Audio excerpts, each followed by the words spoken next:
purchased our new home 6 years ago, there were a couple of upgrades that I knew I wanted to tackle on the exterior of the house. One of those being the builder-grade front door. The door was perfectly functional, it was secure and well insulated. It just wasn't the right door for this house. All the rest of the doors in our home were 3-panel doors, and the installed door was a 4-panel with a half-circle light. In addition to that, it was dented, and the black paint job was not the best. My first instinct was to contract the job out to a local door installer. Quickly, I got sticker shock. The average quote that I got was $3,200. This was more than I was willing to pay. I looked at the DIY route.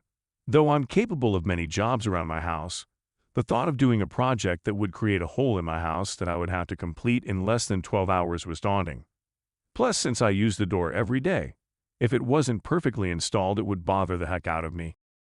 So I decided to take on the work of measuring, purchasing the door and painting it in preparation for installation, and calling in a local builder to do the actual install. This was the perfect solution. The door cost just $300 and the installation was $325. With paint and new hardware, the job came in at just over $700. A huge savings over the full install job. Yes, this is not a high-end door, but it's nice. It fits the style of my home, and it's a good quality, well-installed door. When we added the new exterior light fixtures, also an upgrade from the builder-installed standard, the whole house takes on a much more finished and polished appearance.